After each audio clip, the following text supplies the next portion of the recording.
রোজ রাত্রে এমনই হয়।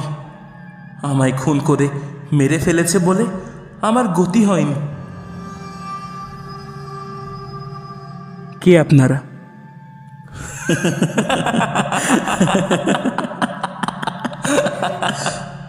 বেশ, তুমি যা বলবে তাই করব। 56 বছর। সে আগুন রাঙা মেঘের সঙ্গে পিশাচির সেই দৃষ্টিটা মিশে গিয়েছে একই উদ্দেশ্যে। সকলেই তারা আমায় নিষ্ঠুরভাবে হত্যা করতে চায়।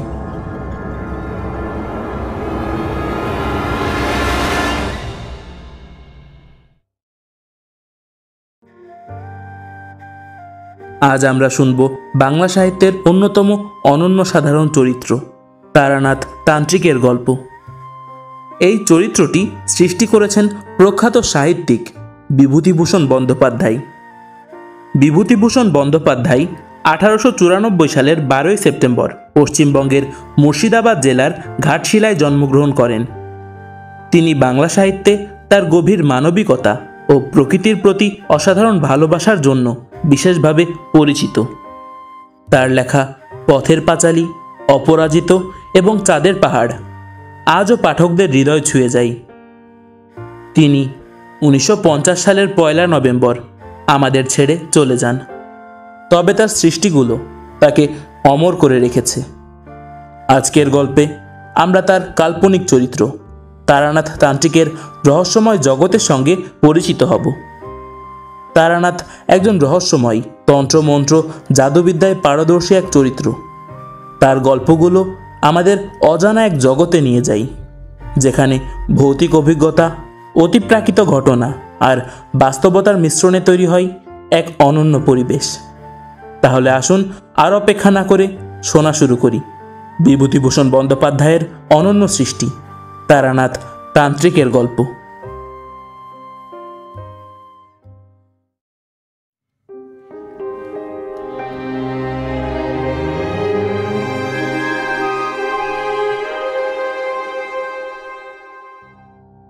সন্ধ্যা হইবার দেরি নাই।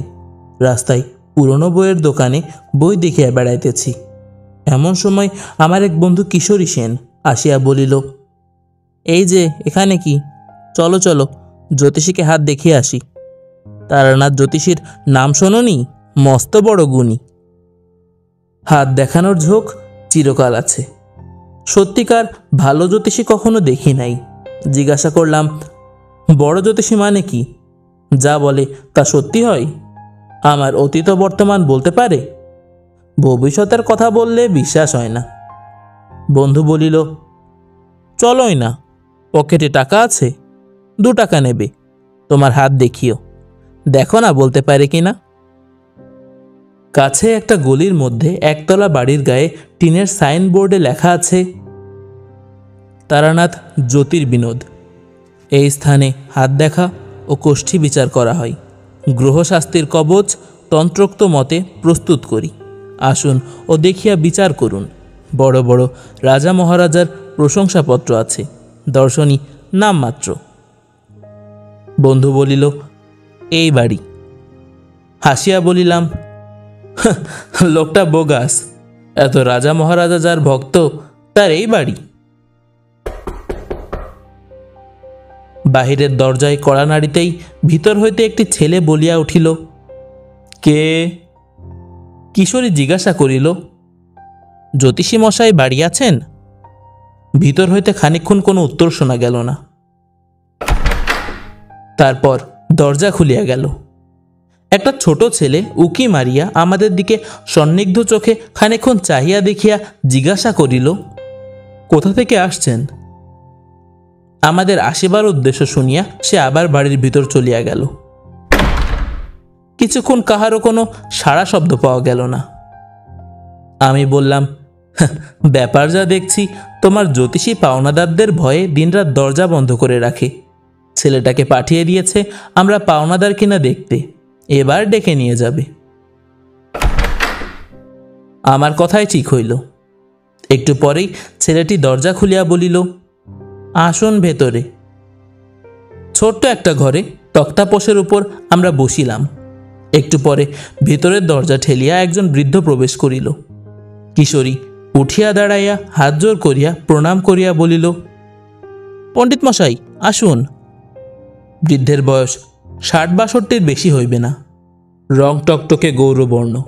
এ বয়সেও গায়ের রঙের জৌলুস আছে। মাথার চুল প্রায় সব উঠিয়া গিয়াছে। মুখের ভাবে ধূর্ততা ও বুদ্ধিমত্তা মেশানো।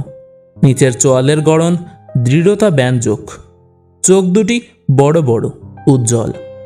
জ্যোতিষীর মুখ দেখিয়া আমার লর্ড রেডিংয়ের চেহারা মনে পড়িল।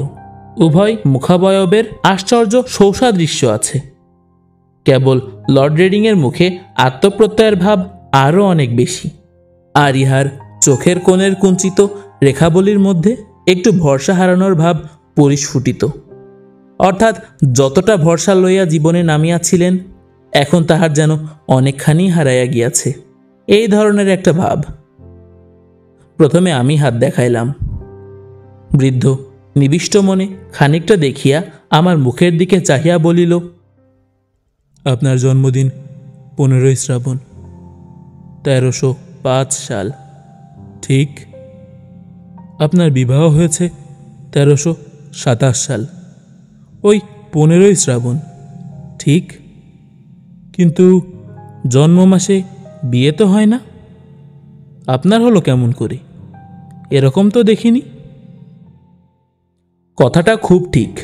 বিশেষ করিয়া আমার দিনটা মনে ছিল এই জন্য যে আমার জন্মদিন ও বিবাহর দিন একই হওয়াতে বিবাহের সময় ইহা লইয়া বেশ একটা গোলমাল হইয়াছিল। তারানাথ জ্যোতিষী নিশ্চয় তাহা জানে না। সে আমাকে কখনো দেখে নাই। আমার বন্ধু কিশোরী সেনও জানে না। তবে তার সঙ্গে আলাপ মোটে 2 বছরের, তাও এক ব্রিজ খেলার আড্ডাই। সেখানে ঘনিষ্ঠ সাংসারিক কথাবার্তার কোনো অবকাশ ছিল না। তারপর বৃদ্ধ বলিল, আপনার 2 ছেলে, 1 মেয়ে। আপনার স্ত্রীর শরীর বর্তমানে বড় খারাপ যাচ্ছে। ছেলেবেলায় আপনি একবার গাছ থেকে পড়ে গিয়েছিলেন, কিংবা জলে ডুবে গিয়েছিলেন। মোটের উপর আপনার মস্ত বড় ফাড়া গিয়েছিল 13 বছর বয়সে। কথা সবই ঠিক। লোকটার কিছু ক্ষমতা আছে দেখিতেছি। হঠাৎ তারানাথ বলিল, বর্তমানে আপনার বড় মানসিক কষ্ট যাচ্ছে। কিছু অর্থ নষ্ট হয়েছে, সে টাকা আর পাবেন না, বরং আরও কিছু ক্ষতিযোগ আছে। আমি আশ্চর্য হইয়া ওনার মুখের দিকে চাহিলাম। মাত্র 2 দিন আগে কলুটোলা স্ট্রিটের মোড়ে ট্রাম হইতে নামিবার সময় 5খানা নোট শুদ্ধ মানি ব্যাগটা খোয়া গিয়াছে। লজ্জায় পড়িয়া কথাটা কাহাকেও প্রকাশ করি নাই। তারানাথ বোধহয় থট রিডিং জানেন, কিন্তু আরও ক্ষতি হইবে তাহা কেমন করিয়া বলিতেছে। এটুকু বোধহয় ধাপ্পা। যাই হোক, সাধারণ হাত দেখা গণকদের মতো মন বুঝে শুধু মিষ্টি মিষ্টি কথাই বলে না। আমার সম্বন্ধে আরও অনেক কথা সেদিন সে বলেছিল। লোকটার উপর আমার শ্রদ্ধা হইল। মাঝে মাঝে ওখানে যাইতাম, হাত দেখাইতে যাইতাম তাহা নয়, প্রায়ই যাইতাম আড্ডা দিতে। লোকটার বড় অদ্ভুত ইতিহাস। অল্প বয়স হইতে সাধু সন্ন্যাসীর সঙ্গে বেড়াইতে বেড়াইতে সে এক তান্ত্রিক গুরুর সাক্ষাৎ পাই। তান্ত্রিক খুব ক্ষমতাশীল ছিলেন। তার কাছে কিছুদিন তন্ত্র সাধন করিবার ফলে তারানাথও কিছু ক্ষমতা পাইয়াছিল। তাহা লইয়া কলিকাতায় আসিয়া কারবার খুলিল এবং গুরুদত্ত ক্ষমতা ভাঙাইয়া খাইতে শুরু করিল। শেয়ার মার্কেট, ঘোড়দৌড়, ফাটকা ইত্যাদি ব্যাপারে সে তাহার ক্ষমতা দেখাইয়া শীঘ্রই এমন নাম করিয়া বসিল যে বড় বড় মারোয়াড়ির মোটর গাড়ির ভিড়ে শনিবার সকালে তার বাড়ির গলিটা আটকাইয়া থাকিত। পয়সা আসিতে শুরু করিল অজস্র। যে পথে আসিল সেই পথেই বাহির হইয়াও গেল। হাতে একটি পয়সাও দাঁড়াইল না। তারানাথের জীবনে 3টি নেশা ছিল প্রবল: ঘোড়দৌড়, নারী ও সুরা। এই 3 দেবতাকে তুষ্ট রাখিতে কত বড় বড় ধনির দুলাল যথাসর্বস্ব আহুতি দিয়া পথের ফকির সাজিয়াছে। তারানাথ তো সামান্য গণৎকার ব্রাহ্মণ মাত্র। প্রথম কয়েক বছরে তারানাথ যাহা পয়সা করিয়াছিল, পরবর্তী কয়েক বছরের মধ্যে তাহা কর্পূরের ন্যায় উবিয়া গেল। এদিকে ক্ষমতার অপব্যবহার করিতে করিতে ক্ষমতাটুকু প্রায় গেল। ক্ষমতা যাইবার সঙ্গে সঙ্গে সত্যকার পসার নষ্ট হইল। তবু ধূর্ততা, ফন্দিবাজি, ব্যবসাদারি প্রভৃতি মহৎ গুণরাজির কোনোটিরই অভাব তারানাথের চরিত্রে না থাকাতে সে এখনও খানিকটা পসার বজায় রাখিতে সমর্থ হয়েছে। কিন্তু বর্তমানে কাবুলি তাড়াইবার উপায় ও কৌশল বাহির করিতেই তারানাথের অধিকাংশ সময় ব্যয়িত হয়। তন্ত্র বা জ্যোতিষ আলোচনার সময়ই বা কই? আমার মতো গণমুগ্ধ ভক্ত তারানাথ পসার নষ্ট হওয়ার পরে যে পায় নাই, এ কথা খুবই ঠিক। আমাকে পাইয়া তাহার নিজের উপর বিশ্বাস ফিরিয়া আসিয়াছে। সুতরাং আমার উপর তারানাথের কেমন একটা বন্ধুত্ব জন্মিল। সে আমাকে প্রায়ই বলে, তোমাকে সব শিখিয়ে দেব, তোমাকে শিষ্য করে রেখে যাব, লোকে দেখবে তারানাথের ক্ষমতা কিছু আছে কিনা। লোক পায়নি এতকাল যে তাকে কিছু দিই। একদিন বলিল, চন্দ্রদর্শন করতে চাও? চন্দ্রদর্শন তোমায় শিখিয়ে দেব। 2 হাতের আঙুলে 2 চোখ বুজিয়ে চেপে রেখে 2 বৃদ্ধাঙ্গুষ্ঠ দিয়ে কান জোর করে চেপে চিত হয়ে শুয়ে থাকো। কিছুদিন অভ্যেস করলেই চন্দ্রদর্শন হবে। চোখের সামনে পূর্ণচন্দ্র দেখতে পাবে। ওপরে আকাশে পূর্ণচন্দ্র আর নিচে একটা গাছের তলায় 2টি পরী। তুমি যা জানতে চাইবে পরীরা তাই বলে দেবে। ভালো করে চন্দ্রদর্শন যে অভ্যেস করেছে তার অজানা কিছুই থাকে না। চন্দ্রদর্শন করি আর না করি, তারানাথের কাছে প্রায়ই যাইতাম। লোকটা এমন সব অদ্ভুত কথা বলে যা পথে ঘাটে বড় একটা শোনা তো যায়ই না। দৈনন্দিন খাটিয়া খাওয়ার জীবনের সঙ্গে তার কোনো সম্পর্কও নাই। পৃথিবীতে যে আবার সেসব ব্যাপার ঘটে তার তো কোনোদিন জানা ছিল না।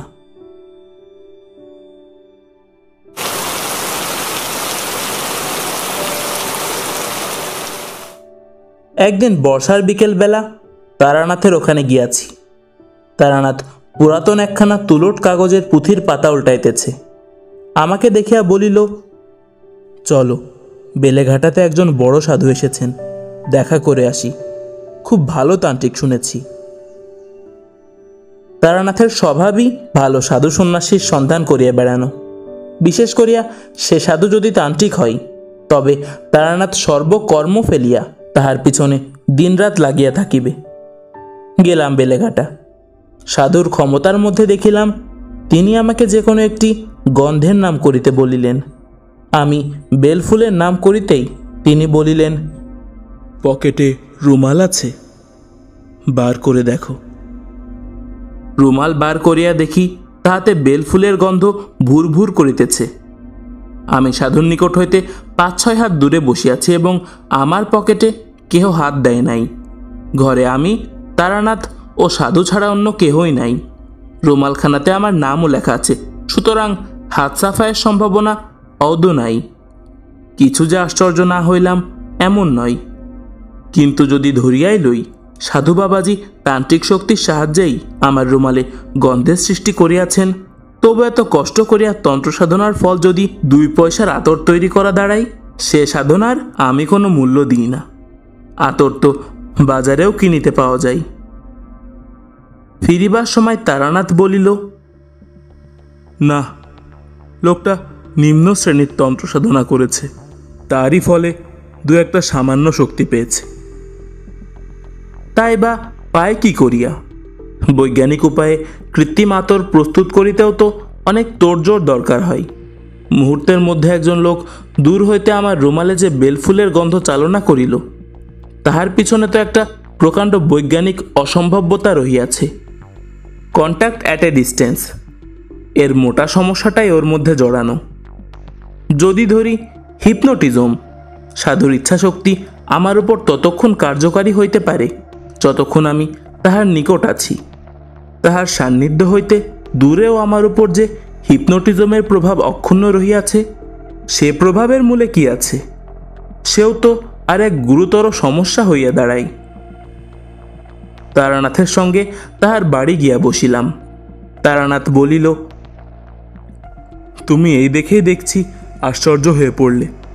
তবু তো সত্যিকারের তান্ত্রিক দেখোইনি।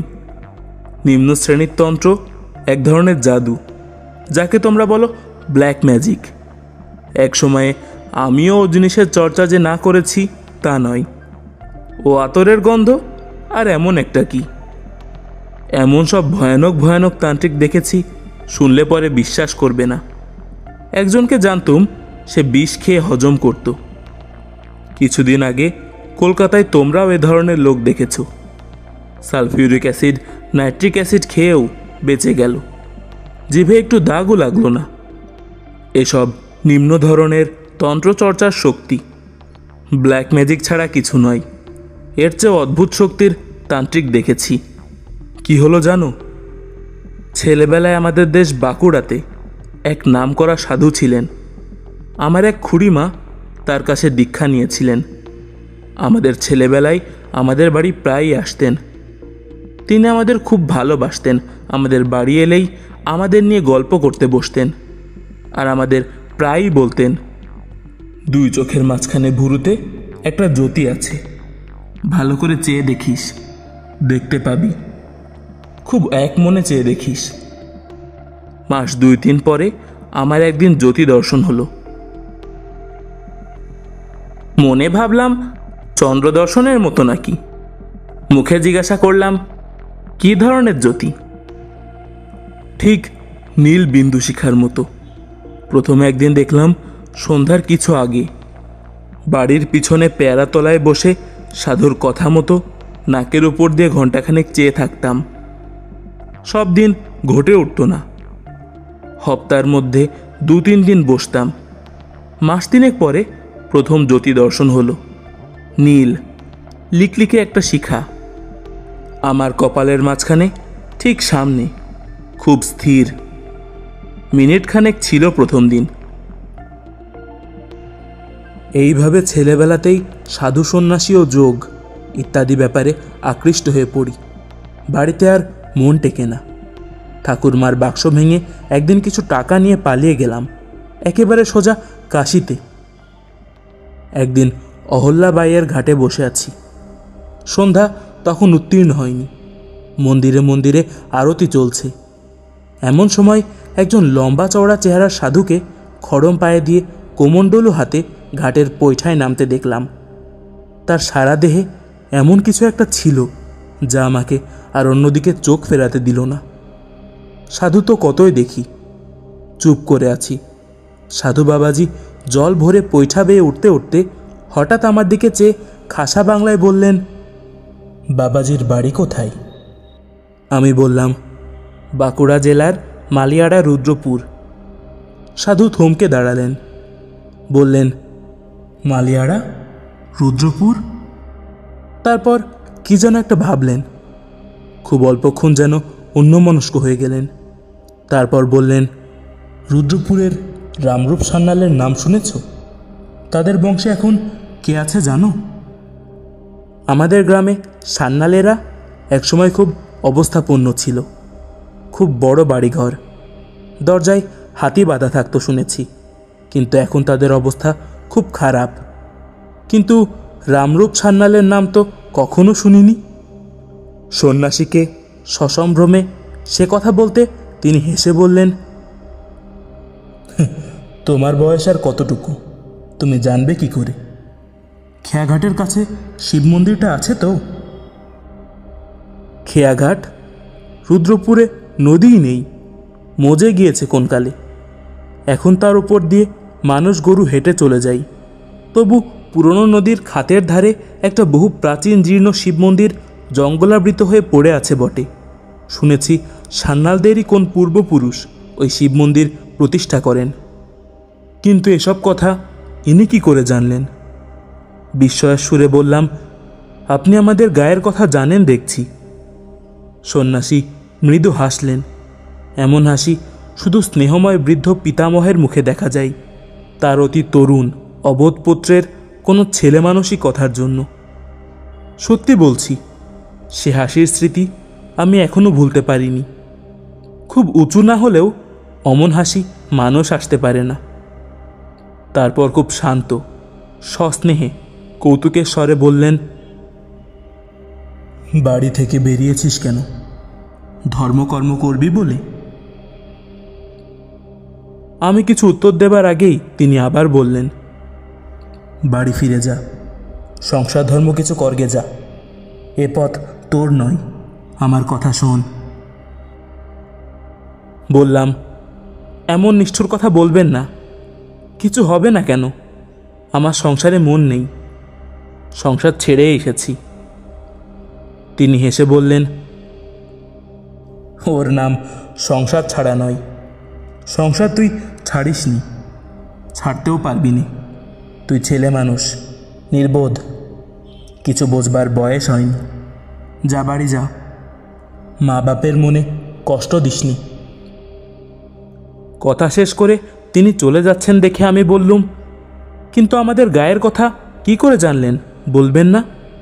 দয়া করে বলুন।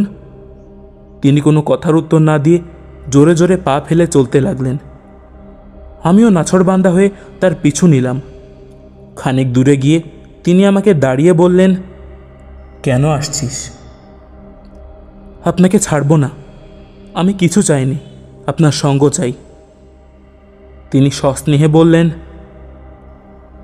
আমার সঙ্গে এলে তোর কোনো লাভ হবে না, তোকে সংসার করতেই হবে, তোর সাধ্য নেই অন্য পথে যাবার। যা, চলে যা, তোকে আশীর্বাদ করছি, সংসারে তোর উন্নতি হবে। আর সাহস করলুম না তার অনুসরণ করতে। কি একটা শক্তি আমার ইচ্ছা সত্ত্বেও যেন তার পেছনে পেছনে যেতে আমাকে বাধা দিলে। দাঁড়িয়ে কিছুক্ষণ পরে সামনের দিকে চেয়ে দেখি তিনি নেই। বুঝতে পারলুম না কোন গলির মধ্যে তিনি ঢুকে পড়েছেন বা কোন দিকে গেলেন। প্রসঙ্গক্রমে বলেনি, অনেকদিন পরে বাড়ি ফিরে এসে দেশের খুব বৃদ্ধ লোকদের কাছে খোঁজ নিয়েও রামরূপ সান্যালের কোনো হদিশ মেলাতে পারলুম না। সান্যালদের বাড়ির ছেলে ছোকরার দল তো কিছুই বলতে পারে না। ওদের এক শরিক জলপাইগুড়িতে ডাকঘরে কাজ করতেন। তিনি পেনশন নিয়ে সেবার শীতকালে বাড়ি এলেন। কথায় কথায় তাকে একদিন প্রশ্নটা করাতে তিনি বললেন, দেখো, আমার ছেলেবেলায় বড় জ্যাঠামশাইয়ের কাছে একখানা খাতা দেখেছি, তাতে আমাদের বংশের অনেক কথা লেখা ছিল। বড় জ্যাঠামশাইয়ের ওইসব শখ ছিল, অনেক কষ্ট করে নানা জায়গায় হাঁটাহাঁটি করে বংশের কুলজি জোগাড় করতেন। তার মুখে শুনেছি 4-5 পুরুষ আগে আমাদের বংশে রামরূপ সান্যাল নদীর ধারে ওই মন্দির প্রতিষ্ঠা করেন। রামরূপ সাধক পুরুষ ছিলেন, বিবাহ করেছিলেন, ছেলে মেয়েও হয়েছিল, কিন্তু সংসারে তিনি বড় একটা লিপ্ত ছিলেন না। রামরূপের বড় ভাই ছিলেন রামনিধি। প্রথম যৌবনেই অবিবাহিত অবস্থায় তিনি সন্ন্যাসী হয়ে গৃহত্যাগ করেন, আর কখনো দেশে ফেরেননি। অন্তত 150 বছর আগের কথা হবে।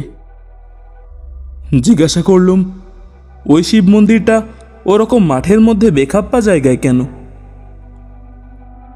তা নয়, ওখানে তখন বহতা নদী ছিল, খুব স্রোত ছিল, বড় বড় কিস্তি চলত। কোনো নৌকা একবার ওই মন্দিরের নিচের ঘাটে মারা পড়ে বলে ওর নাম লাভাঙার খেয়াঘাট। প্রায় চিৎকার করে বলে উঠলুম, খেয়াঘাট? তিনি অবাক হয়ে আমার দিকে চেয়ে বললেন, হ্যাঁ, জ্যাঠামশাইয়ের মুখে শুনেছি, বাবার মুখেও শুনেছি, তাছাড়া আমাদের পুরনো কাগজপত্রে আছে শিব মন্দির প্রতিষ্ঠিত হয়েছিল লাভাঙার খেয়াঘাটের উপর। কেন বলো তো? এসব কথা তোমার জানবার কি দরকার হলো? বইটই লিখছ নাকি? ওদের কাছে কোনো কথা বলিনি, কিন্তু আমার দৃঢ় বিশ্বাস হলো, এবং সে বিশ্বাস আজও আছে। কাশীর সেই সন্ন্যাসী রামরূপের দাদা রামনিধি নিজেই কোনো অদ্ভুত যৌগিক শক্তির বলে 150 বছর পরেও বেঁচে আছেন। বাড়ি থেকে কিছুদিন পরে আবার সাধু সন্ন্যাসীর সন্ধানে বেরোই। বীরভূমের এক গ্রামে শুনলাম সেখানকার শ্মশানে এক পাগলি থাকে। সে আসলে খুব বড় তান্ত্রিক সন্ন্যাসিনী। পাগলির সঙ্গে দেখা করলাম নদীর ধারে শ্মশানে। ছেঁড়া একটা কাঁথা জড়িয়ে পড়ে আছে। যেমন ময়লা কাপড় চোপড় পরনে, তেমনি মলিন জট পাকানো চুল। আমাকে দেখেই সে গেল মহা চোটে। বললে, বেরো এখান থেকে। কে বলেছে তোকে এখানে আসতে? ওর আলো থালু বিকট মলিন চেহারা দেখে মনে যে ভাব এসেছিল সেটাকে অতি কষ্টে চেপে বললাম, মা, আমাকে আপনার শিষ্য করে নিন। অনেক দূর থেকে এসেছি, দয়া করুন আমার উপর। পাগলি চেঁচিয়ে উঠে বললে, পালা এখান থেকে, বিপদে পড়বি। আঙুল দিয়ে গ্রামের দিকে দেখিয়ে বললেন, যা। নির্জন শ্মশান। ভয় হলো ওর মূর্তি দেখে। কি জানি মারবে টারবে নাকি। পাগল মানুষকে বিশ্বাস নেই। সেদিন চলে এলাম, কিন্তু আবার গেলাম তার পরদিন। পাগলি বললে, আবার কেন এলি? বললাম, মা, আমাকে দয়া করো। পাগলি বললে, দূর হ, দূর হ, বেরো এখান থেকে। তারপর রেগে আমায় মারলে এক লাথি। বললে, ফের যদি আসিস তবে বিপদে পড়বি, খুব সাবধান। রাত্রে শুয়ে শুয়ে ভাবলাম, না, এখান থেকে চলে যাই, এখানে আর নয়। এক পাগলের পাল্লায় পড়ে প্রাণটা যাবে দেখছি কোন দিন। শেষ রাত্রে স্বপ্নে দেখলাম পাগলি এসে যেন আমার সামনে দাঁড়িয়েছে। সে চেহারা আর নেই। মৃদু হাসি হাসি মুখে আমায় যেন বললে, লাথিটা খুব লেগেছে না রে? তা রাগ করিসনি, কাল যাস আমার ওখানে। সকালে উঠেই আবার গেলাম। ওমা, স্বপ্ন টপ্ন সব মিথ্যে। পাগলি আমায় দেখে মার মূর্তি হয়ে শ্মশানের একখানা পোড়া কাঠ আমার দিকে ছুঁড়ে মারলে। আমিও তখন মরিয়া হয়েছি। বললাম, তুমি তবে রাত্রে আমায় বলতে গিয়েছিলে কেন স্বপ্নে? তুমিই তো আসতে বললে, তাই এলাম। পাগলি খিলখিল করে হেসে উঠল।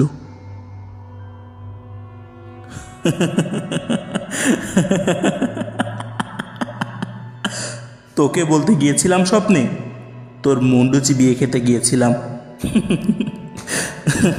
যা বেরো।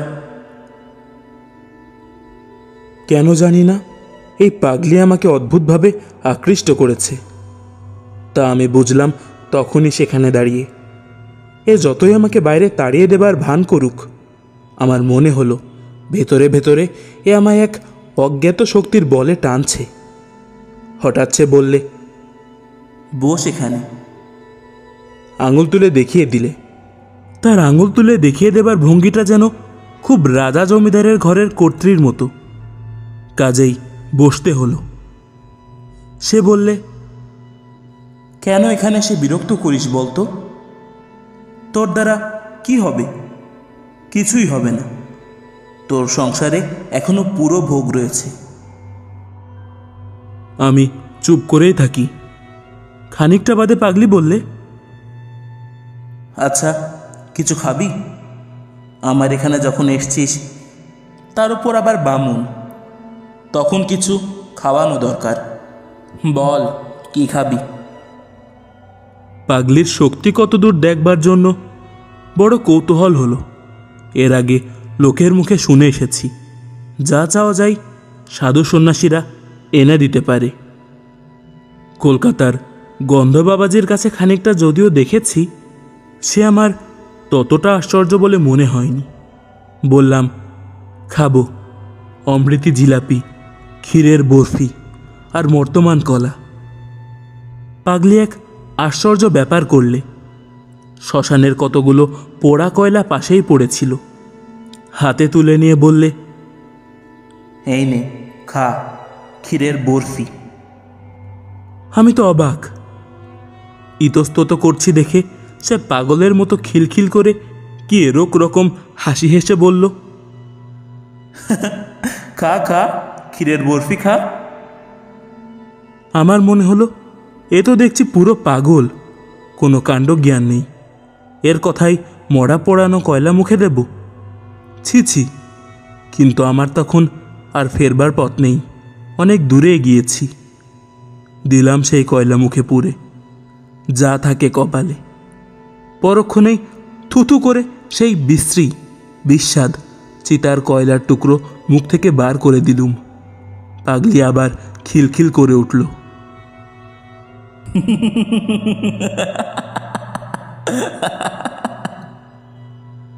রাগে দুঃখে আমার চোখে তখন জল এসছে। কি বোকামি করেছি এখানে এসে! এ পাগলই, পাগল ছাড়া আর কিছু নয়। বদ্ধ উন্মাদ। পাড়াগাঁয়ের ভূতেরা সাধু বলে নাম রটিয়েছে। পাগলি হাসি থামিয়ে বিদ্রুপের সুরে বললে, কিরে, খেলি রাবড়ি বর্তমান কলা? পেটুক কোথাকার, পেটের জন্য এসছে শ্মশানে আমার কাছে। দূর হ জানোয়ার, দূর হ। আমার ভয়ানক রাগ হলো। অমন নিষ্ঠুর কথা আমায় কখনো কেউ মুখের উপর বলেনি। একটিও কথা না বলে আমি তখনই সেখান থেকে উঠে চলে এলাম। বললে বিশ্বাস করবেন না, আবার সেদিন শেষ রাত্রে পাগলিকে স্বপ্নে দেখলাম। আমার শিয়রের দিকে দাঁড়িয়ে হাসি হাসি মুখে বলছে, রাগ করিস নি, আসিস আজ। রাগ করে না, ছি। এখনো পর্যন্ত আমার সন্দেহ হয় পাগলিকে স্বপ্নে দেখেছিলাম না জাগ্রত অবস্থায় দেখেছিলাম। যা হোক, জেগে উঠে আমার রাগ আর রইল না। পাগলি আমায় জাদু করলে নাকি? গেলাম আবার দুপুরে। এবার কিন্তু তার মূর্তি ভারী প্রসন্ন। বললে, আবার এসছিস দেখছি, আচ্ছা নাছড় বান্দা তো তুই। আমি বললাম, কেন বাদর নাচাচ্ছ আমায় নিয়ে? দিনে অপমান করে বিদেয় করে আবার রাত্রে গিয়ে আসতে বলো। এরকম হয়রান করে তোমার লাভ কি? পাগলি বললে, পারবি তুই? সাহস আছে? ঠিক যা বলবো তা করবি? বললাম, আছে, যা বলবে তাই করব। দেখোই না পরীক্ষা করে। সে একটা অদ্ভুত প্রস্তাব করলে। সে বললে, আজ রাত্রে আমায় তুই মেরে ফেল, গলা টিপে মেরে ফেল। তারপর আমার মৃতদেহের ওপর বসে তোকে সাধনা করতে হবে। নিয়ম বলে দেব, বাজার থেকে মদ কিনে নিয়ে আয় আর দুটো চাল ছোলা ভাজা। মাঝে মাঝে আমার মৃতদেহ হা করে বিকট চিৎকার করে উঠবে যখন, তখন আমার মুখে এক ঢোক মদ আর দুটো চাল ছোলা ভাজা দিবি। ভোর রাত পর্যন্ত এমনই মরার ওপর বসে মন্ত্র জপ করতে হবে। রাত্রে হয়তো অনেক রকম ভয় পাবি। যারা এসে ভয় দেখাবে তারা কেউ মানুষ নয়, কিন্তু তাদের ভয় করো না। ভয় পেলে সাধনা তো মিথ্যে হবেই, প্রাণ পর্যন্ত হারাতে পারো। কেমন, রাজি? ও যে এমন কথা বলবে তা বুঝতে পারিনি। কথা শুনে তো অবাক হয়ে গেলাম। বললাম, সব পারবো, কিন্তু মানুষ খুন করা আমায় দিয়ে হবে না। আর তুমি বা আমার জন্যে মরবে কেন? পাগলি রেগে বললে, তবে এখানে মরতে এসছিলি কেন মুখ পুরো? বেরো, দূর হ। আরও নানা রকম অশ্লীল গালাগাল দিলে। ওর মুখে কিছুই বাঁধে না, মুখ বড় খারাপ। আমি আজকাল ওগুলো আর তত গায়ে মাখি নে, গা শোয়া হয়ে গিয়েছে। বললাম, রাগ করছো কেন? একটা মানুষকে খুন করা কি মুখের কথা? আমি না ভদ্রলোকের ছেলে? পাগলি আবার মুখ বিকৃত করে বললে, ভদ্রলোকের ছেলে? ভদ্রলোকের ছেলে তবে পথে এসছিস কেন রে? ঘাটের মরা? তন্ত্রমন্ত্রের সাধনা ভদ্রলোকের ছেলের কাজ নয়। যা গিয়ে কামিজ চাদর পরে হোসে চাকরি কর গিয়ে, বেরো। বললাম, তুমি শুধু রাগই করো। পুলিশের হাঙ্গামার কথাটা তো ভাবছ না? আমি যখন ফাঁসি যাব তখন ঠেকাবে কি? মনে মনে আবার সন্দেহ হলো, না, এ নিতান্তই পাগল, বদ্ধ উন্মাদ। এর কাছে এসে শুধু এতদিন সময় নষ্ট করেছি ছাড়া আর কিছু না। তখনই মনে পড়ল পাগলির মুখে শুদ্ধ সংস্কৃত শ্লোক শুনেছি, তন্ত্রের কথা শুনেছি। সময়ে সময়ে সত্যই এমন কথা বলে যে ওকে বিদুষী বলে সন্দেহ হয়। সেই দিন থেকে পাগলি আমার উপর প্রসন্ন হলো। বিকেলে যখন গেলাম তখন আপনিই ডেকে বললে, আমার রাগ হলে আর জ্ঞান থাকে না। তোকেও ও বেলা গালাগাল দিয়েছি, কিছু মনে করিসনি। ভালোই হয়েছে, তুই সাধনা করতে চাসনি। ওসব নিম্নতন্ত্রের সাধনা, ওতে মানুষের কতকগুলো শক্তি লাভ হয়, তাছাড়া আর কিছু না। বললাম, কিভাবে শক্তি লাভ হয়? পাগলি বললে, পৃথিবীতে নানা রকম জীব আছে, তাদের চোখে দেখতে পাওয়া যায় না। মানুষ মরে দেহশূন্য হলে চোখে দেখা যায় না, আমরা তাদের বলি ভূত। এছাড়া আরও অনেক রকম প্রাণী আছে, তাদের বুদ্ধি মানুষের চেয়ে কম, কিন্তু শক্তি বেশি। এদেরও দেখা যায় না। তন্ত্রে এদের ডাকিনী, শাকিনী এইসব নাম। এরা কখনো মানুষ ছিল না। মানুষ মরে যেখানে যায় এরা সেখানকার প্রাণী। মুসলমান ফকিরেরা এদের জিন বলে। এদের মধ্যে ভালো মন্দ দুই আছে। তন্ত্র সাধনার বলে এদের বশ করা যায়। তখন যা বলা যায় এরা তাই করে। করতেই হবে, না করে উপায় নেই। কিন্তু এদের নিয়ে খেলা করার বিপদ আছে। অসাবধান তুমি যদি হয়েছ, তোমাকে মেরে ফেলতে পারে। অবাক হয়ে ওর কথা শুনছিলাম। এসব কথা আর কখনো শুনিনি। এর মতো পাগলের মুখে এ কথা সাজে। আর যেখানে বসে শুনছি তার পারিপার্শ্বিক অবস্থাও এই কথার উপযুক্ত বটে। গ্রাম, শ্মশান, একটা বড় তেঁতুল গাছ, আর একদিকে কতগুলো শিমুল গাছ। 2-4 দিন আগের একটা চিতার কাঠকয়লা আর একটা কলসি জলের ধারে পড়ে রয়েছে। কোনো দিকে লোকজন নেই। অজ্ঞাতসারে আমার গা যেন শিউরে উঠল। পাগলি তখনও বলে যাচ্ছে অনেক সব কথা, অদ্ভুত ধরনের কথা। এক ধরনের অপদেবতা আছে, তন্ত্রে তাদের বলে হাকিম। তারা অতি ভয়ানক জীব, বুদ্ধি মানুষের চেয়ে অনেক কম। দয়া মায়া বলে পদার্থ নেই তাদের, পশুর মতো মন। কিন্তু তাদের ক্ষমতা সবচেয়ে বেশি। এরা যেন প্রেতলোকের বাঘ ভাল্লুক। ওদের দিয়ে কাজ বেশি হয় বলে যাদের বেশি দুঃসাহস, এমন তান্ত্রিকেরা হাকিনী মন্ত্রে সিদ্ধ হবার সাধনা করে। হলে খুবই ভালো, কিন্তু বিপদের ভয়ও পদে পদে। তাদের নিয়ে যখন তখন খেলা করতে নেই। তাই তোকে বারণ করি, তুই বুঝিস নি, তাই রাগ করিস। কৌতূহল আর সংবরণ করতে না পেরে জিজ্ঞেস করলাম, তুমি তাহলে হাকিনী মন্ত্রে সিদ্ধ না? ঠিক বলো। পাগলি চুপ করে রইল। আমি তাকে আর প্রশ্ন করলাম না। বুঝলাম পাগলি এ কথা কিছুতেই বলবে না, কিন্তু এ বিষয়ে আমার কোনো সন্দেহ রইল না। পরদিন গ্রামের লোকে আমাকে পাগলির সম্বন্ধে অনেক কথা বললে, আপনি ওখানে যাবেন না অত ঘন ঘন। পাগলি ভয়ানক মানুষ, ওর মধ্যে এমন সব শক্তি আছে আপনার একেবারে সর্বনাশ করে দিতে পারে। ওকে বেশি ঘাটবেন না মশাই। গায়ের লোক ওর কাছেও ঘেঁষে না, বিদেশি লোক মারা পড়বেন শেষে। মনে ভাবলাম, কি আমার করবে? যা করবার তা করেছে, তার কাছে না গিয়ে থাকবার শক্তি আমার নেই।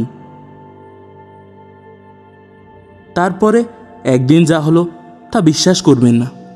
একদিন সন্ধ্যের পরে পাগলির কাছে গিয়েছি, কিন্তু এমনভাবে গিয়েছি যাতে পাগলি না টের পাই।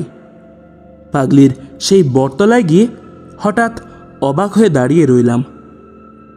বটতলায় পাগলি বসে নেই, তার বদলে একটি ষোড়শী বালিকা গাছের গুঁড়িতে ঠেস দিয়ে সামনের দিকে চেয়ে রয়েছে। চোখের ভুল নয় মশাই, আমার তখন কাঁচা বয়স, চোখে ঝাপসা দেখবার কথা নয়, স্পষ্ট দেখলাম। ভাবলাম, তাই তো, এ আবার কে এলো? যাই কি না যাই? দু এক পায়ে গিয়ে সংকোচের সঙ্গে জিজ্ঞেস করলাম, মা, তিনি কোথায় গেলেন? মেয়েটি হেসে বললে, কে? সেই তিনি, এখানে থাকতেন। মেয়েটি খিলখিল করে হেসে বলল, মরণ, তা কে তার নামটা বলোই না, নাম বলতে লজ্জা হচ্ছে নাকি? আমি চমকে উঠলাম। সেই পাগলিই তো, সেই হাসি, সেই কথা বলবার ভঙ্গি। এই ষোড়শী বালিকার মধ্যে সেই পাগলি রয়েছে লুকিয়ে। সে এক অদ্ভুত আকৃতি, ভেতরে সেই পরিচিতা পাগলি, বাহিরে এক অপরিচিতা রূপসী ষোড়শী বালিকা। মেয়েটি হেসে ঢলে পড়ে আর কি, বললে, এসো না, বসো না এসে পাশে, লজ্জা কি? আহা, আরও তো লজ্জার দরকার নেই, এসো। হঠাৎ আমার বড় ভয় হলো। মেয়েটির রকম সকম আমার ভালো বলে মনে হলো না। তাছাড়া আমার দৃঢ় বিশ্বাস হলো এই পাগলি আমায় কোনো বিপদে ফেলবার চেষ্টায় আছে। ফিরে চলে যাচ্ছি, এমন সময় পরিচিত কণ্ঠের ডাক শুনে থমকে দাঁড়ালাম। দেখি বটতলায় পাগলি বসে আছে, আর কেউ কোথাও নেই। আমার তখনও ভয় যায়নি। ভাবলাম, আজ আর কিছুতেই এখানে থাকবো না, আজ ফিরে যাই। পাগলি বললে, এসো, বসো। বললাম, তুমি ওরকম ছোট মেয়ে সেজেছিলে কেন? তোমার মতলবখানা কি? পাগলি বললে, মরণ, গাটের মরা, আবোল তাবোল বকছে। বললাম, না, সত্যি কথা বলছি, আমার কোনো ভয় দেখিও না, যখন তোমায় মা বলে ডেকেছি। পাগলি বললে, শোন তবে, তুই সেরকম নোস, তন্ত্রের সাধনা তোকে দিয়ে হবে না, অত সাধু সেজে থাকবার কাজ নয়। থাক, তোকে দু একটা কিছু দেব, তাতেই তুই করে খেতে পারবি। একটা মরা চাই, আসবে শিগগির, অনেক মরা এই ঘাটেই আসবে, ততদিন অপেক্ষা কর। কিন্তু যা বলে দেব তাই করবি, রাজি আছিস? সব সাধনা, ভিন্ন কিছু হবে না। তখন আমি মরিয়া হয়ে উঠেছি। আমি ভীতু লোক ছিলাম না কোনো কালেই, তবু কখনো মরার উপর বসে সাধনা করব এ কল্পনাও করিনি। কিন্তু রাজি হলাম পাগলির প্রস্তাবে। বললাম, বেশ, তুমি যা বলবে তাই করব, কিন্তু পুলিশের হাঙ্গামার মধ্যে যেন জড়িয়ে না পড়ি, আর সপ্তাহে রাজি আছি। একদিন সন্ধ্যের কিছু আগে গিয়েছি, সেদিন দেখলাম পাগলির ভাবটা যেন কেমন কেমন। ও আমায় বললে, একটা মরা পাওয়া গিয়েছে, চুপি চুপি এসো। জলের ধারে বড় একটা পাকুড় গাছের শেকড় জলের মধ্যে অনেকখানি নেমে গিয়েছে। সেই জড়ানো পাকানো জলমগ্ন শেকড়ের মধ্যে একটা 16-17 বছরের মেয়ের মরা বেঁধে আছে, কোনো ঘাট থেকে ভেসে এসছে বোধহয়। ও বললে, শেকড় বেয়ে নেমে যা, জলের মধ্যে মরা হালকা হবে, ওকে তুলে শেকড়ে রেখে দে, ভেসে না যায়।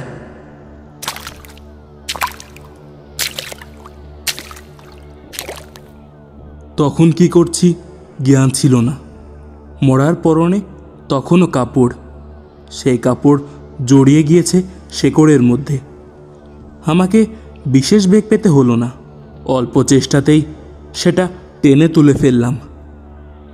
পাগলি বললে, মরার উপর বসে তোকে সাধনা করতে হবে, ভয় পাবি না তো? ভয় পেয়েছ কি মরেছ?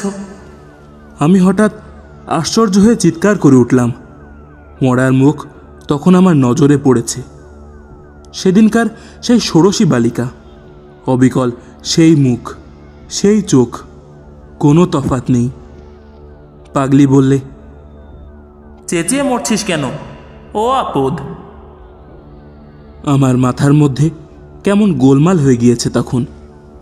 পাগলিকে দেখে তখন আমার অত্যন্ত ভয় হতে লাগলো। মনে মনে ভাবলাম, এ অতি ভয়ানক লোক দেখছি, গায়ের লোকে ঠিকই বলে। কিন্তু ফিরিবার পথ তখন আমার বন্ধ। পাগলি আমায় যা যা করতে বললে, সন্ধে থেকে আমাকে তা করতে হলো। সব সাধনার অনুষ্ঠান সম্বন্ধে সব কথা তোমায় বলবারও নয়। সন্ধ্যের পর থেকেই আমি সবের ওপর আসন করে বসলাম। পাগলি একটা অর্থশূন্য মন্ত্র আমাকে বলল, সেটাই জপ করতে হবে অনবরত। আমার বিশ্বাস হয়নি যে এত কিছু হয়। এমনকি ও যখন বললে, যদি কোনো বিভীষিকা দেখো তবে ভয় পেও না, ভয় পেলেই মরবে, তখনও আমার মনে বিশ্বাস হয়নি। রাত্রি দুপুর হলো ক্রমে। নির্জন শ্মশান, কেউ কোনো দিকে নেই। নিরন্ধ অন্ধকার দিকবিদিক লুকিয়েছে।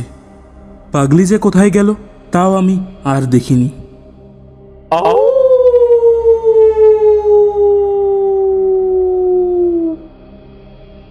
হঠাৎ এক পাল শেয়াল ডেকে উঠল নদীর ধারে একটা কষার ঝোপের আড়ালে।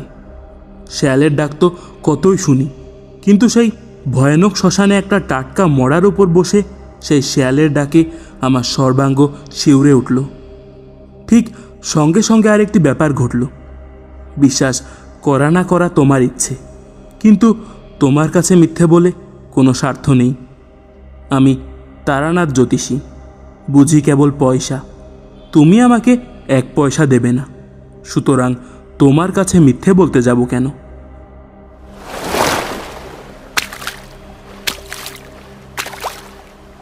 শেয়াল ডাকার সঙ্গে সঙ্গে আমার মনে হলো শ্মশানের নিচে নদী জল থেকে দলে দলে সব বউ মানুষেরা উঠে আসছে। অল্প বয়সী বউ, মুখে ঘোমটা টানা, জল থেকে উঠে এলো, অথচ কাপড় ভিজে নয় কারো। দলে দলে 1টা, 2টো, 5টা, 10টা, 20টা। তারা সকলে এসে আমায় ঘিরে দাঁড়ালো। আমি এক মনে মন্ত্র জপ করছি, ভাবছি যা হয় হবে।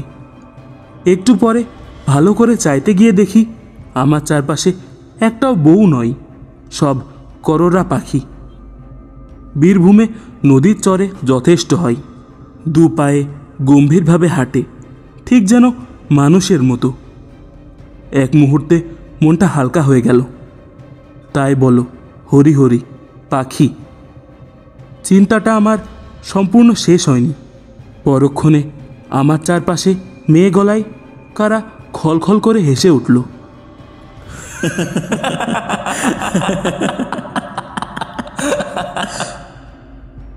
হাসির শব্দে আমার গায়ের রক্ত আরও হিম হয়ে জমে গেল যেন। চেয়ে দেখি তখন একটাও পাখি নয়, সবই অল্প বয়সী বউ। তারা তখন সবাই একযোগে ঘোমটা খুলে আমার দিকে চেয়ে আছে, আর তাদের চারিদিকে সেই বড় মাঠের যেদিকে তাকাই অসংখ্য নরকঙ্কাল, দূরে নিকটে ডাইনি বাই, অন্ধকারের মধ্যে সাদা সাদা দাঁড়িয়ে আছে। কতকালের পুরনো জীর্ণ হাড়ের কঙ্কাল। তাদের অনেকগুলোর হাতের সব আঙুল নেই, অনেকগুলোর হাড় রোদে জ্বলে চটা উঠে ক্ষয়ে গিয়েছে। কোনোটার মাথার খুলি ফুটো, কোনোটার পায়ের নলির হাড় ভেঙে বেঁকে আছে। তাদের মুখও নানা দিকে ফেরানো। দাঁড়াবার ভঙ্গি দেখে মনে হয় কেউ যেন তাদের বহু যত্নে তুলে ধরে দাঁড় করিয়ে রেখেছে। কঙ্কালের আড়ালে পেছন থেকে যে লোকটা এদের খাড়া করে রেখেছে সে যেই ছেড়ে দেবে অমনি কঙ্কালগুলো হুড়মুড় করে ভেঙে পড়ে গিয়ে জীর্ণ ভাঙাচোরা তোবড়ানো নোনা ধরা হাড়ের রাশি স্তূপাকার হয়ে উঠবে। অথচ তারা যেন সবাই সজীব, সকলেই আমাকে পাহারা দিচ্ছে।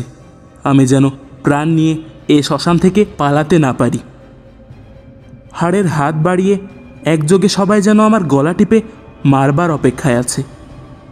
উঠে সোজা দৌড় দেব ভাবছি, এমন সময় দেখি আমার সামনে এক অতি রূপসী বালিকা আমার পথ আগলে হাসি মুখে দাঁড়িয়ে।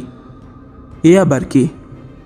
যা হোক, সব রকম ব্যাপারের জন্য আজ প্রস্তুত না হয়ে আর সব সাধনা করতে নামিনি। আমি কিছু বলবার আগে মেয়েটি হেসে হেসে বললে, আমি ষোড়শী, মহাবিদ্যার মধ্যে শ্রেষ্ঠ। আমায় তোমার পছন্দ হয় না? মহাবিদ্যা টহাবিদ্যার নাম শুনিয়াছিলাম বটে পাগলির কাছে, কিন্তু তাদের তো শুনেছি অনেক সাধনা করেও দেখা মেলে না, আর এত সহজেই নি। বললাম, আমার মহাসৌভাগ্য যে আপনি এসেছেন, আমার জীবন ধন্য হলো। মেয়েটি বললে, তবে তুমি মহাডামরি সাধনা করছো কেন? আগে আমি তো জানি নে কোন সাধনা কী রকম। পাগলি আমায় যেমন বলে দিয়েছে তেমনই করছি। বেশ, মহাডামরি সাধনা তুমি ছাড়ো, ও মন্ত্র জপ করো না। যখন দেখা দিয়েছি তখন তোমার আর কিছুতে দরকার নেই। তুমি মহাডামরি ভৈরবীকে দেখোনি, অতি বিকট তার চেহারা, তুমি ভয় পাবে। ছেড়ে দাও ও মন্ত্র। সাহসে ভর করে বললাম, সাধনা করে আপনাদের আনতে হয় শুনেছি, আপনি এত সহজে আমাকে দেখা দিলেন কেন? তোমার সন্দেহ হচ্ছে? আমার মনে হলো এই মুখ আমি আগে কোথাও দেখেছি, কিন্তু তখন আমার মাথার গোলমাল হয়ে গিয়েছে, কিছুই ঠিক করতে পারলাম না। বললাম, সন্দেহ নয়, কিন্তু বড় আশ্চর্য হয়ে গিয়েছি। আমি কিছুই জানি নে কে আপনারা। যদি অপরাধ করি মাপ করুন, কিন্তু কথাটার জবাব যদি পাই। বালিকা বললে, মহাডামরিকে চেনো না? আমাকেও চেনো না? তাহলে আর চিনে কাজ নেই। এসছি কেন জিজ্ঞেস করছো? দ্বিবৌঘ পথের নাম শোনোনি তন্ত্রে? পাষণ্ড দলনের জন্যে ওই পথে আমরা পৃথিবীতে নেমে আসি। তোমার মন্ত্রে দ্বিবৌঘ পথে সাড়া জেগেছে, তাই ছুটে দেখতে এলাম। কথাটা ভালো বুঝতে পারলাম না, ভয়ে ভয়ে বললাম, তবে আমি কি খুবই পাষণ্ড?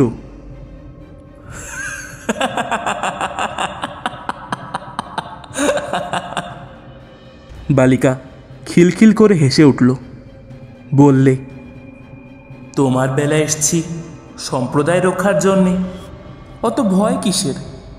আমি না তোকে লাথি মেরেছি, শ্মশানের পোড়া কাঠ ছুঁড়ে মেরেছি, তোকে পরীক্ষা না করে কি সাধনার নিয়ম বলে দিয়েছি তোকে? আমি ভয়ানক আশ্চর্য হয়ে গিয়েছি। বলে কি? মেয়েটি আবার বললে, কিন্তু মহাডামরির বড় ভীষণ রূপ, তার যেমন ভয় সে তুই পারবি নে, ও ছেড়ে দে। আপনি যখন বললেন তাই দিলাম। ঠিক কথা দিলি? দিলাম। এই সময়ে যে শবদেহের ওপর বসে আছি তার দিকে আমার নজর পড়ল। পড়তেই ভয়ে ও বিস্ময়ে আমার সর্বশরীর কেমন যেন হয়ে গেল। শবদেহের সঙ্গে সম্মুখের ষোড়শী রূপসীর চেহারার কোনো তফাৎ নেই, একই মুখ, একই রং, একই বয়স। বালিকা ব্যঙ্গের হাসি হেসে বললে, চেয়ে দেখছিস কি? আমি কথার কোনো উত্তর দিলাম না। কিছুক্ষণ থেকে একটা সন্দেহ আমার মনে ঘনিয়ে এসেছিল, সেটা মুখেই প্রকাশ করে বললাম, কে আপনি? আপনি কি সেই শ্মশানের পাগলি নাকি?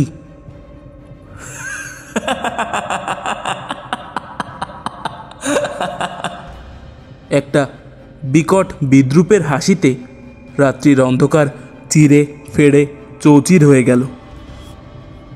সঙ্গে সঙ্গে মাঠময় নরকঙ্কাল হাড়ের হাতে তালি দিতে দিতে একে বেঁকে উদ্দাম নৃত্য শুরু করলো। আর অমনি সেগুলো নাচের বেগে ভেঙে ভেঙে পড়তে লাগলো। কোনো কঙ্কালের হাত খসে গেল, কোনোটার মেরুদণ্ড, কোনোটার কপালের হাড়, কোনোটার বুকের পাঁজরগুলো। তবু তাদের নৃত্য সমানেই চলছে। এদিকে হাড়ের রাশি উঁচু হয়ে উঠল, আর হাড়ে হাড়ে লেগে কি বীভৎস ঠক ঠক শব্দ।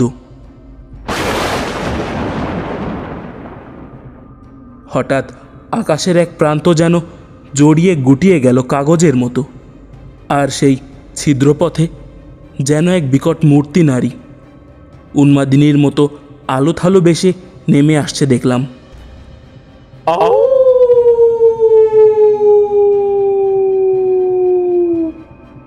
সঙ্গে সঙ্গে চারপাশের বনে শেয়ালের দল আবারও ডেকে উঠল। বিশ্রী মরা পচার দুর্গন্ধে চারিদিক পূর্ণ হলো। পেছনের আকাশটা আগুনের মতো রাঙা মেঘে ছেয়ে গেল। তার নিচে চিল শকুনি উড়ছে সেই গভীর রাত্রে। শেয়ালের চিৎকার ও নরকঙ্কালের ঠোকাঠুকি শব্দ ছাড়া সেই ভয়ানক রাতে বাকি সব জগৎ নিস্তব্ধ, সৃষ্টি নিঝুম। আমার গা শিউরে উঠল আতঙ্কে। পিশাচিটা আমার দিকে যেন ছুটে আসছে, তার আগুনের ভাটার মতো জ্বলন্ত দু চোখে ঘৃণা, নিষ্ঠুরতা ও বিদ্রূপ মেশানো। সে কি ভীষণ ক্রূর দৃষ্টি! সে পুঁতিগন্ধ, সে শেয়ালের ডাক, সে আগুন রাঙা মেঘের সঙ্গে পিশাচির সেই দৃষ্টিটা মিশে গিয়েছে একই উদ্দেশ্যে। সকলেই তারা আমায় নিষ্ঠুরভাবে হত্যা করতে চাই। যে সবটার ওপর বসে আছি সে সবটা চিৎকার করে কেঁদে বললে, আমায় আমায় উদ্ধার করো। রোজ রাত্রে এমনই হয়। আমায় খুন করে মেরে ফেলেছে বলে আমার গতি হয়নি। আমায় উদ্ধার করো। কতকাল আছি এই শ্মশানে, 56 বছর। কাকেই বা বলি, কেউ দেখে না। ভয়ে দিশেহারা হয়ে আমি আসন ছেড়ে উঠে দৌড় দিলাম। তখন পূবে ফর্সা হয়ে এসেছে। বোধহয় অজ্ঞান হয়ে পড়েছিলাম। জ্ঞান হলে চেয়ে দেখি আমার সামনে সেই পাগলি বসে মৃদু মৃদু ব্যঙ্গের হাসি হাসছে। সেই বটতলায় আমি আর পাগলি দুজনে। পাগলি বললে, যা, তোর দৌড় বোঝা গিয়েছে। আসন ছেড়ে পালিয়েছিলি না? আমার শরীর তখনও ঝিমঝিম করছে। বললুম, কিন্তু আমি ওদের দেখেছি। তুমি যে ষোড়শী মহাবিদ্যার কথা বলতে, তিনিই এসেছিলেন। পাগলি মুখ টিপে হেসে বললে, তাই তুই ষোড়শীর রূপ দেখে মন্ত্রজপ ছেড়ে দিলি? দূর, ওসব হাকিনীদের মায়া, ওরা সাধনায় বাধা। তুই ষোড়শীকে চিনিস না। শ্রী ষোড়শী সাক্ষাৎ ব্রহ্মশক্তি এবং দেবী ত্রক্ষরিতু মহাষোড়শী সুন্দরী। কহাদি সাধনা ভিন্ন তিনি প্রকট হন না। কহাদি উচ্চতন্ত্রের সাধনা। তুই তার জানিস কি? ওসব মায়া। আমি সান্নিধ্য সুরে বললাম, তিনি অনেক কথা বলেছিলেন যে আরও এক বিকট মূর্তি পিশাচির মতো চেহারার নারী দেখেছি। আমার মাথার ঠিক ছিল না। তারপরেই মনে পড়ল পাগলির কথাও কি একটা তার সঙ্গে যেন হয়েছিল। কি সেটা? পাগলি বললে, তোর ভাগ্য ভালো। শেষকালে যে বিকট মূর্তি মেয়ে দেখেছিস তিনি মহাডামরী মহাভৈরবী। তুই তার তেজ সহ্য করতে পারলি নি? আসন ছেড়ে ভাগলি কেন? তারপরে সে হঠাৎ হিহি করে হেসে উঠে বললে, মুখ পোড়া বাদর কোথাকার, উনি দেখা পাবে ভৈরবীদের। আমি যাদের নাম মুখে আনতে সাহস করিনি, হাকিনীদের নিয়ে কারবার করি। তোকে ভেলকি দেখিয়েছি, তুই তো সবসময় আমার সামনে বসে আছিস বটতলায়।